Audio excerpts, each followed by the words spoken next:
श्री स्वामी समर्थ प्रेक्षकांनो, आपल्या सावीलाही पांडुरंगाचा आशीर्वाद इकडे मिळाला बरं का. कारण इकडे आपल्या सावीची तब्येत खूप ढासळलेली असते आणि त्यावेळी इथे डॉक्टर येतात, सावीला चेक करतात. आणि बरं का, सावीचे ब्लड सॅम्पल आता डॉक्टर घेऊन गेलेले असतात आणि डॉक्टरांनी सांगितलेलं असतं की उद्या रिपोर्ट आले की नक्की कळेल की या सावी मॅडमला होतंय काय. आता इकडे मात्र आपली दामिनी गाफील असते आणि दामिनीला वाटत असतं की माझा प्लॅन सक्सेसफुल झालाय, सावीला माझं काही सत्य कळालेलं नाही, त्यामुळे आता सावी लवकरात लवकर देवाघरी पोचणार, असं इकडे दामिनीला अंधारात ठेवून आपल्या धैर्यासमोर आता खूप मोठ्या सत्याचा उलगडा झालेला आपल्याला इथे पाहायला मिळणार आहे. धैर्य ज्यावेळेस इकडे सावीच्या या परिस्थितीला त्या इराला कारणीभूत ठरवतो आणि इरावर ज्यावेळेस वेळ येते की सावीला विष तू दिलं, त्यावेळेस इरा आपल्या धैर्यासमोर कशा प्रकारे पोपटासारखी बोलणार आणि दामिनीचं सत्य स्वतः इरा आता इकडे या धैर्याला सांगताना आपल्याला पाहायला मिळणार आहे. जुळली गाठ या मालिकेमधला आता येणारे काही भाग खरंच खूप धमाकेदार आणि मनोरंजक असणार आहे. आणि हे नक्की मालिकेमध्ये कशा प्रकारे दाखवलं जाणार हे जर तुम्हाला जाणून घ्यायचं असेल तर तुम्ही आपला हा व्हिडिओ अगदी शेवटपर्यंत बघा, म्हणजे तुमच्या सगळं काही इकडे लक्षात येऊन जाईल. मालिकेमध्ये आता सावी आपली घरी परतून आलेली असते, पण नुकताच दामिनीची गाडी पुढे गेल्यामुळे सावीला आता घरामध्ये कसं घुसू हा प्रश्न पडलेला असतो. सावीने इकडे आपल्या नीताला हाताशी धरून घरामध्ये घुसण्याचा एक नवीन भन्नाट प्लॅन बनवलेला असतो, पण नीता वेंदळी असते, खूप घाबरून गेलेली असते. आणि नेमकी त्याच वेळी दामिनी तिथे येऊन आता इकडे नीताला प्रश्न विचारते की तू कोणाशी बोलते, त्यामुळे नीता घाबरून गेलेली असते. तिला आता इकडे सावीला वाटत असतं की नीता वहिनी दामिनीसमोर सगळं काही बोलून मोकळ्या होतील. पण बरं का प्रेक्षकांनो, इकडे पांडुरंगाची साथ आपल्या सावीबरोबर असल्यावर कशाची भीती. नेमका त्याच वेळी तिथे धैर्य येतो आणि धैर्य इकडे दामिनीला बडबड करू लागलेला असतो की आई, त्या इराला समजाव, ती सारखी माझ्या बायकोच्या नादी लागती, सारखी म्हणते की तिकडे सावी बरी नाहीये, सावी वेड्याचं नाटक करते, असं बरंच काही. आता या दोघांच्या गप्पा खूप वेळ इकडे चालू असतात बरं का. आणि मग त्याच वेळेचा फायदा घेत इकडे नीता बरोबर सावीला मेसेज टाकते आणि तू घरी निघून ये असं बोलते. आणि आता इकडे धैर्य आणि दामिनीच्या गप्पा इकडे चालूच असतात, पण आता इकडे दोघेही दामिनी बरोबर इकडे शहाणपणा दाखवत बोलते की मला सावीची काळजी वाटेल, धैर्य मी त्या इराक नंतर पाहते, पण आधी आपण सावीला पाहून घेऊया. आता इकडे नीताचं काम असतं काही करून आता इकडे तिच्या सासूला म्हणजे दामिनीला खाली घोळवत ठेवायचं आणि सावीला तिकडे खोलीमध्ये जाण्यासाठी वेळ द्यायचा. बरोबर इकडे आपल्या ह्या नीताने एक डाव खेळलेला असतो, ती विषाची बाटली बरोबर इकडे नीताने आता दामिनीला दाखवलेली असते आणि बोलते की आई, हे कसलं औषध आहे बरं, आर्याच्या हाती लागलं आणि त्याची चव किती विचित्र आहे. आता इकडे दामिनी पुरती घाबरून गेलेली असते आणि ओघाओघत बोलून जाते की अगं बावळट, ती विषाची बाटली आहे आणि तू खुशाल तिची चव घेते. आता धैर्य इकडे घाबरतो, बोलतो की आई, विष विष कोणी आणलं घरामध्ये. तेव्हा आता दामिनी इकडे धैर्याला या सगळ्याचं स्पष्टीकरण देतो विस्तवर. इकडे आता आपल्या सावीला बरोबर वेळ भेटलेला असतो खोलीमध्ये जायचं. या वेळेची संधीचा उपयोग आपली सावी एकदम भारी पद्धतीने करते आणि दामिनीच्या कानामागून आता खोलीमध्ये जाऊन मस्तपैकी ड्रेस वगैरे चेंज करून तिथे झोपलेले आपल्याला पाहायला मिळणार आहे. आता इकडे दामिनी बोलत असते की अगं वेडे, लहान मुलांसाठी कसलंही औषध हे विषासारखं असतं, म्हणून मी असं बोलले तुला, बाकी काही नाही. आता इकडे ती बाटली घेऊन दामिनी बोलते की ती बाटली माझीच आहे, मला थोडासा त्रास होतोय ना, त्यासाठी मी आणले. धैर्य बोलतो का अगं आई, एकदा सांगून तर पाहायचं, तुला कसला त्रास होतोय. दामिनी बोलते की अरे काही नाही रे, नेहमीचंच आहे माझं, चल बरं आपण सावीला पाहून घेऊ. आता इकडे बरोबर नीताने संधी साधत दामिनीला गुंतवून ठेवलेलं असतं. तेवढ्याच वेळात सावी कपडे वगैरे चेंज करून तिथे पलंगावर झोपलेले आपल्याला पाहायला मिळणार आहे. आता घरी धैर्य आलेला असतो आणि सावीची ही अवस्था पाहून धैर्याला खूप वाईट वाटलेलं असतं. धैर्य घाईघाईने सावीजवळ जातो आणि बोलतो की सावी, अगं बाळा, तुला बरं वाटतंय का, केवढा चेहरा सुकलाय, काय झालं तुला. बरं का आता इकडे मात्र सावीला बेडवर अशा अशक्तपणामध्ये पाहून आपल्या दामिनीच्या मनामध्ये मात्र इकडे गुदगुल्या झालेल्या असतात. ती बोलत असते, बहुतेक या विषाचा परिणाम सावीवर हळूहळू होत आहे, त्यामुळे सावी इकडे अशी थकलेली दमलेली दिसत आहे. या सगळ्यातून एकतर स्पष्ट झालं असतं की मला दिसलेली मुलगी किंवा त्या बाईच्या शोधावर गेलेली जी मुलगी आहे ती सावी नाही.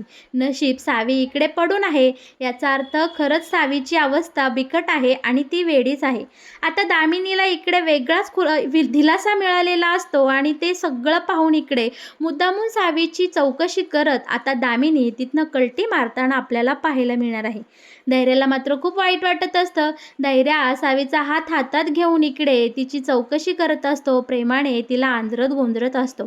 तोपर्यंत इकडे डॉक्टरही आलेले असतात. छानपैकी सावीला डॉक्टर आता चेक करतात आणि बोलतात की ह्यांची परिस्थिती खूपच नाजूक झाली आहे. ह्यांचे काही ब्लड सॅम्पल मी घेऊन जातो आणि त्याचे रिपोर्ट उद्या आल्यानंतर आपल्याला कळून जाईल की नक्की ह्या सावी मॅडमला होतंय काय. आता हे सगळं इथं ऐकताना मन आपली ही दामिनी नसते. त्यामुळे आता सावीचे ब्लड टेस्ट केले जाणार, त्याचे रिपोर्ट येणार, याचा जराही मागमूस आता इकडे दामिनीला नसतो. यानंतर आता दामिनी खोलीमध्ये जाऊन नानाशी संपर्क साधत असते की नाना, मला लवकरात लवकर ती मुलगी कोण होते ना त्याचा पत्ता हवा आहे. कोणती बाई माझ्या मुळावर उठली आहे ह्याचा मला लवकरात लवकर शोध झालेला हवा आहे. याची मला लवकरात लवकर माहिती द्या आणि माझ्यापर्यंत ह्या सगळ्या डिटेल्स हव्या आहेत मला.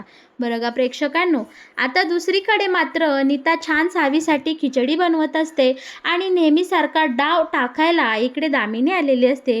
ते विष सावीच्या खिचडीमध्ये मिक्स करायचं आणि कॅलेंडरमध्ये जाऊन अजून एक दिवसावर फुल्ली मारायची, म्हणजे सावीच्या पोटात आजही विष गेलं पाहिजे असा दामिनीचा इकडे भन्नाट डाव ठरलेला असतो.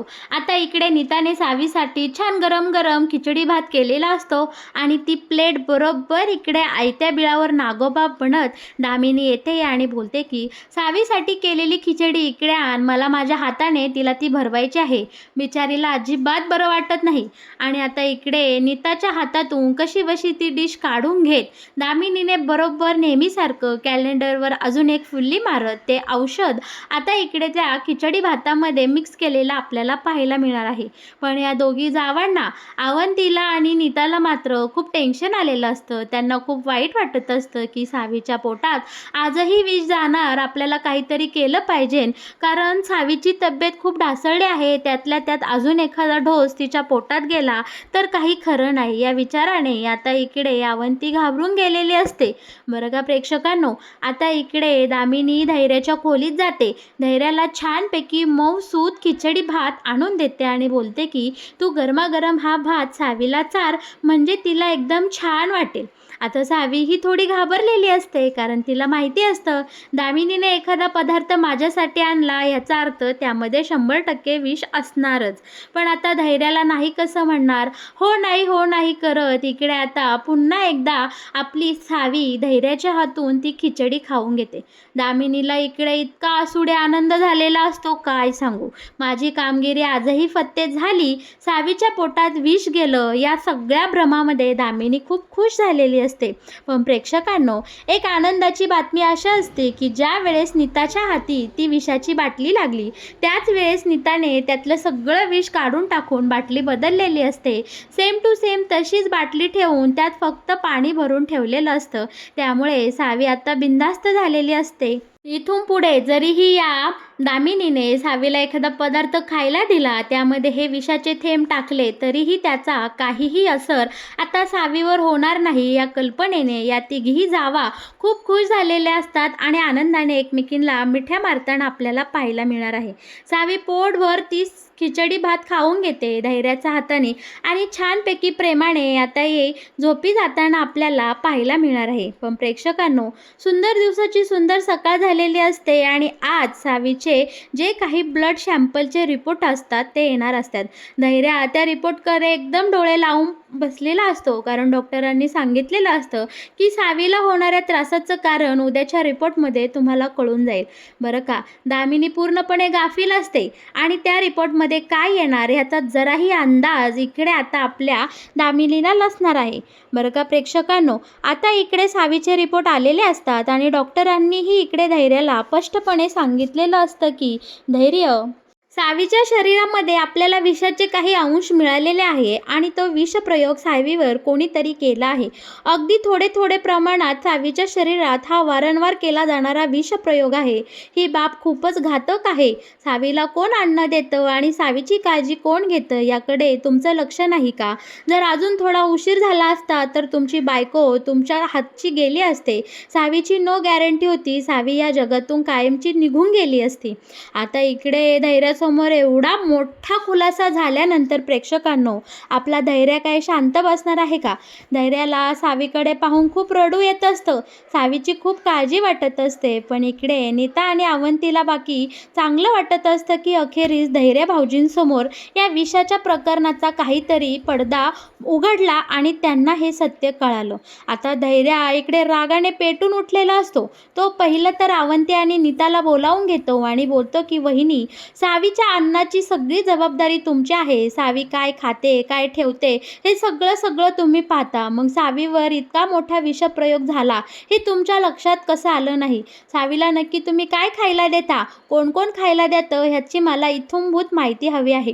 आता इकडे या दोघीही जावा घाबरलेल्या असतात. त्या बोलतात की अहो भाऊजी, आम्ही असं काही करू का? तुम्हाला असं वाटलंच कसं? आमची सावीकडे एकदम व्यवस्थित काळजी आहे. आम्ही तिला एकदम छान, एकदम ताजं बनवलेलं अन्नच खायला देतो. तुमचा काहीतरी गैरसमज झाला आहे. पण इकडे आता या दोघींनीही हुशारीने इकडे आता दामिनीचं नाव पुढं न करता इराचं नाव पुढं केलेलं असतं.